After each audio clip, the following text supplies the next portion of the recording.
Hey everybody, Danny Maude here, head professional at the Canterbury Golf Club in Kent, and as you've probably realised, I'm actually here at the beautiful Dubai. I'm actually working on my own game, and I'm actually currently working on my pitching. I haven't always been the best pitcher in the world. A few years back I kind of struggled to strike it. I would often find myself hitting a lot of great iron shots, but when I got around the greens, I know I'm a professional, I shouldn't be doing this, but I was thinning the ball, I was fatting the ball, and I certainly wasn't controlling my distance. So I knew I had to make a change. I had to really make some investments in improving my technique, and over the last few years it's really gone on from strength to strength.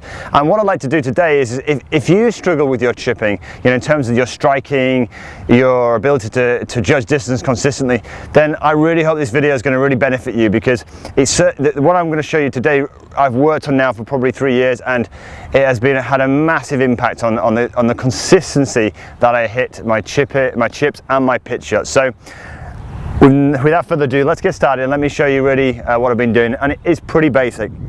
So what I did initially was I had a pretty organic approach to chipping.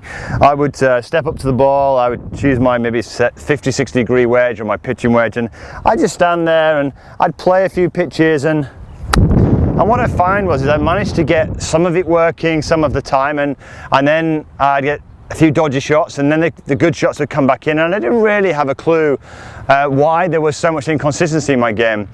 I couldn't control the flight. I tried to sometimes try and play high shots and low shots, and I found that that was inconsistent. So I really, for me to move up to the next level, I thought, I really need to make some changes. So let me explain what I did. I started off, as I said, with a lot of hands and wrists in the stroke. The body really wasn't doing very much, and although it kind of, like I say, worked, it didn't work consistently enough. So what I did was I realized I needed to stable this technique up. So the first thing I did was I got my upper part of my left arm very much connected to my body. And then from here what I did was, I want you to imagine this, something really, really simple. I imagine almost like both biceps touching my chest. And if you imagine the setup position here, where the ball's fairly central in your stance, you can have it forward or central, it doesn't really matter too much. And then from here, the hands are opposite your inside left thigh.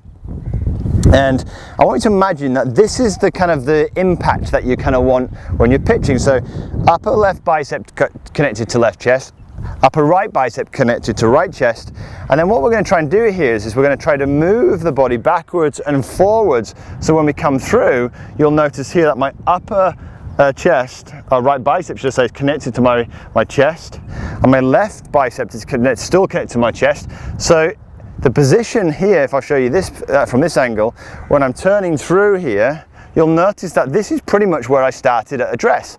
Very little's changed in my wrists, my body's in the same position. If I just pivoted back now, I'll be back at impact. And the same applies in the backswing as well. So from here, I'm rotating back here, my right bicep's still connected, my left bicep's still connected to my chest, and from here, I'm simply just going to rotate onto the shot. So I turn back and I turn left, keeping both arms connected.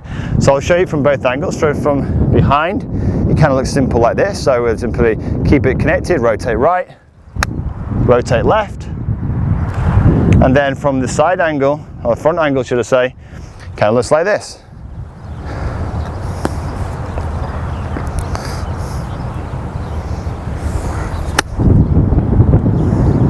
Okay, and you'll notice when I'm finishing here, look at how stable this is. There's very little of this going on. And it was what was going on, which was really causing all my problems, my inconsistencies in my strike, in my distance control, my ability to flight the shot. So it's kind of really simple. Or is it? So the technique is simple, learning it was a little bit trickier. So what I found is that I still had this desire, for instance, even though I got these connected, I still kind of wanted to use my wrists. My body didn't want to move because it wasn't used to it. So I just wanted to use my wrists all the time. So it took a bit of time and a bit of patience, but I gradually started to get my body working very well on the way back. But then what would happen is I get on the way through, my body would stop and my wrist would take over and I'd thin it. Because again, my body wasn't used to turning through in coordination with my arms are used to doing all the work. Okay, so bit by bit, week by week, I just started to put in the time, put in the effort, accepted the dodgy shots I was hitting, and I started to progress. And my only goal was to see if I could play some small half shots where I could stay coordinated enough here, and when I came through I resisted the urge to hit with my hands and instead controlled the urge to swing through here with my body, so I would finish with both left bicep connected to left chest, right bicep connected to right chest. On a regular basis, suddenly it was so much more consistent, more coordinated, and the distance control, as I say, you can imagine distance control. Suddenly now, I didn't have this surge to increase in speed through impact. It was much, much more stable. And all I had to do is focus on the rhythm. So very, very easy, quick tip to really kind of improve your pitching.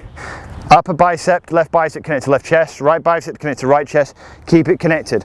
Look at the way to practice this. Focus on the setup here. Notice what it feels like. Then from here, watch this.